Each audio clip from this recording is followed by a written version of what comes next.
ਆਉਂਦੇ ਅਸੀਂ ਵਿਚਾਰ ਵੀਰੇ ਇੱਥੇ ਜਾ ਵਾਲੇ ਉੱਥੇ ਸ਼ੁਰੂ ਕਰ ਫਿਰ ਆਹ ਅੱਗੇ ਚੱਲ ਕੇ ਤੁਹਾਨੂੰ ਦਿਖਾਉਂਦੇ ਅਸੀਂ ਕੋਲ ਵੀ ਨੇ ਵੀ ਜਾ ਕੇ ਕੁਛ ਤੇ ਖੋਲੇ ਦੇ ਨੇ ਕੋਈ ਹੈ ਨਹੀਂ ਤੁਹਾਨੂੰ ਅਸੀਂ ਦਿਖਾਉਂਦੇ ਹਾਂ। ਜੀ ਕੱਦੂ ਸ਼ਰੀਫ ਹੈ।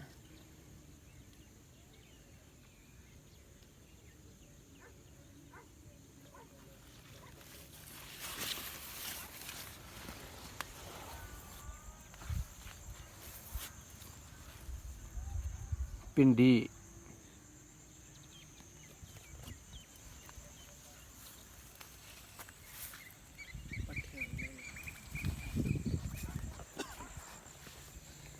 अस्सलाम वालेकुम और सब भाई खैरियत से हैं माशाल्लाह जी। सुबह सुबह उठ के बाहर आए हैं तो बड़ी प्यारी हवा चलती पई है। कल बारिश पई है तो अज माशाल्लाह जड़ा बड़ा ही प्यारा मौसम है। ठंडी ठंडी हवा चलती पई है। देखो अल्लाह की मर्जी है कि फुल गर्मी में भी ठंड कर छड़ी है। माशाल्लाह ताज़ियां सब्जियां च आए हैं कुछ खोने कुछ तुहानू विखाने। कद्दू शरीफ भी बहुत प्यारा पट्ठे शट्टे भी पे दे ने।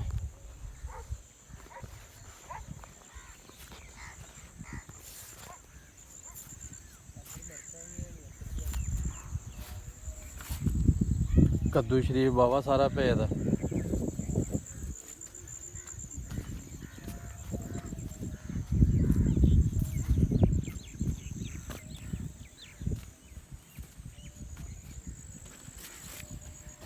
कद्दू शरीफ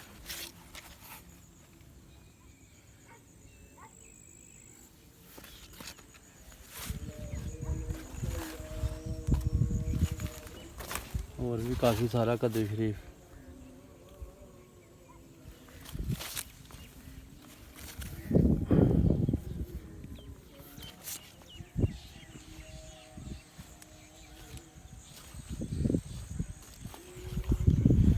जी ये पट्ठे ने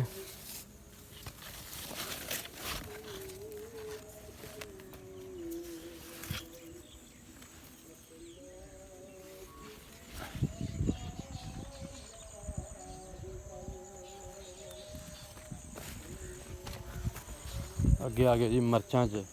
वाह मर्च देखो जी।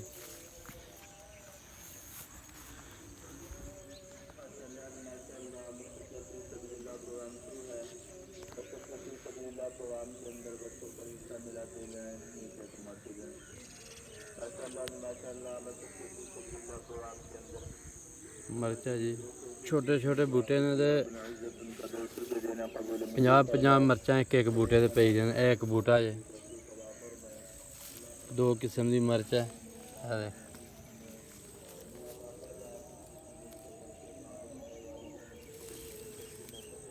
इको बूटे ने दो रंग की मर्च पई दी है।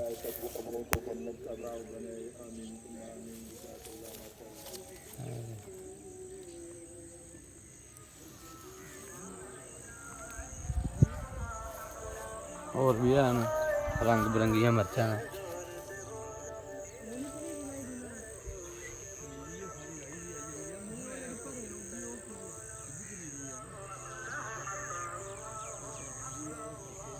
माशाल्लाह जी माशाल्लाह अपने घर की सब्जी का अपना ही मज़ा जी।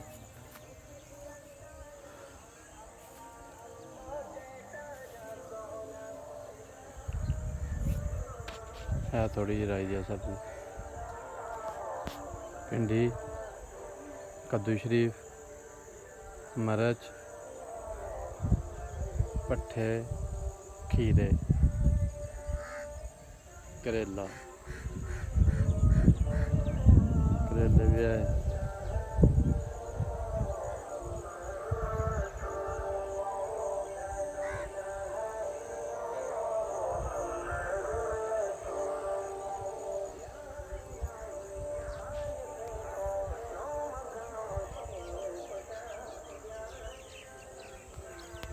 मौसम कितना प्यारा बदल होए दा।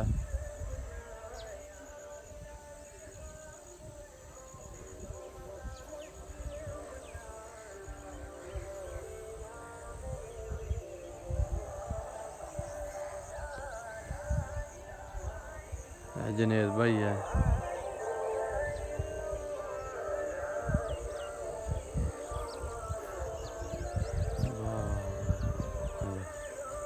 कितनी प्यारी हवा चलती पी है सुबह सुबह।